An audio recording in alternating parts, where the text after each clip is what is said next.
तो नमस्कार, मैं हूं आपका दोस्त रावताराम और विक्रम बेताल की अगली कड़ी में आज अपन सुनेंगे अगली कहानी। तो कहानी कुछ इस प्रकार है कि मिथिलावती नाम की एक नगरी थी। उसमें गुणदीप नाम का राजा राज करता था। उसकी सेवा करने के लिए दूसरे देश से एक राजकुमार आया। वह बराबर कोशिश करता रहा, लेकिन राजा से उनकी भेंट ना हुई। जो वह उसने कुछ साथ में लाया था वह सब खा गया और बराबर हो गया। एक दिन राजा शिकार खेलने चला, राजकुमार भी साथ हो लिया। चलते चलते वन में पहुंचा। वहाँ उनके नौकर चाकर बिछुड़ गए और राजा के साथ अकेला वह राजकुमार रह गया। उसने राजा को रोका। राजा ने उसकी ओर देखा तो पूछा, तू इतना कमज़ोर क्यों हो रहा है? तो उसने कहा, इसमें मेरे कर्म का दोष है। मैं जिस राजा के पास रहता हूँ वो हज़ारों को पालता है, पर उसकी निगाह मेरी ओर नहीं जाती। राजन, सब बातें आदमी को हल्का करती है।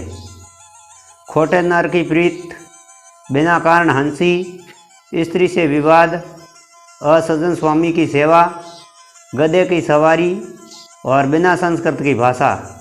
और हे राजा, ये 5 चीज़ें आदमी के पैदा होते ही विधाता उसके भाग्य में लिख देता है: आयु, कर्म, धन, विद्या और यश। राजन, जब तक आदमी का पुण्य उदय रहता है तब तक उसके बहुत से दास रहते हैं, और जब पुण्य घट जाता है तो भाई भी बैरी हो जाते हैं। पर एक बात है, स्वामी की सेवा अकारत नहीं जाती, कभी न कभी फल मिल ही जाता है। यह सुन राजा के मन में उस पर बड़ा असर हुआ। कुछ समय घूमने घामने के बाद वे नगर में लौट आए। राजा ने उसे अपनी नौकरी में रख लिया। उसे बढ़िया बढ़िया कपड़े और गहने दिए। एक दिन राजकुमार किसी काम से कहीं गया। रास्ते में उसे देवी का मंदिर मिला। उसने अंदर जाकर देवी की पूजा की। जब वह बाहर निकला तो देखता क्या है, उसके पीछे एक सुंदर स्त्री चली आ रही है। राजकुमार उसे देखते ही उसकी ओर आकर्षित हो गया।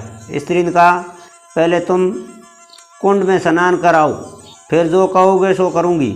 इतना सुनकर राजकुमार कपड़ा उतारकर जैसे ही उस कुंड में गोता लगाया, उसने नगर में पहुंच गया।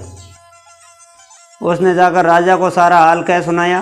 राजा ने कहा, यह अचरज मुझे भी दिखाओ। राजा और राजकुमार दोनों ही चले। उस देवी की मंदिर की पूजा की और वह देवी वहीं प्रकट होकर फिर आ गई। तो उसने राजा से वही कहा,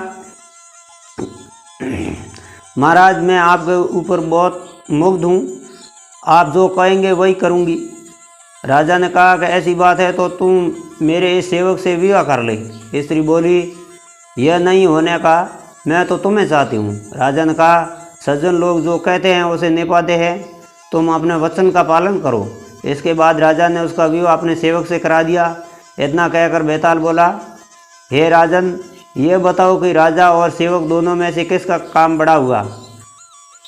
तो राजा विक्रमादित्य का काम तो नौकर का बड़ा था। बेताल ने पूछा, सो कैसे? तो राजा बोला, उपकार करना राजा का तो धर्म ही था, इसीलिए उसके उपकार करने से कोई खास बात नहीं हुई। लेकिन जिसका धर्म नहीं था उसने उपकार किया तो उसका काम बढ़कर हुआ। इतना सुनकर फिर पेड़ पर जा लटका बेताल और राजा उसे पुण्य लेकर चला। तो उसने 8वीं कहानी सुनाई। तो 8वीं कहानी अपन सुनेंगे अगले भाग में। तब तक के लिए आप सुनते रहिए इस कहानी को। और मेरे चैनल पर अभी तक नए हैं तो मेरे चैनल की सदस्यता लेकर घंटे का बटन दबा दीजिए, और फिर आगे आने वाली वीडियो की नोटिफिकेशन आपको सबसे पहले मिलेगी। तब तक के लिए राम राम, जय हिंद, जय भारत। दोस्तों, सपोर्ट करते रहिएगा।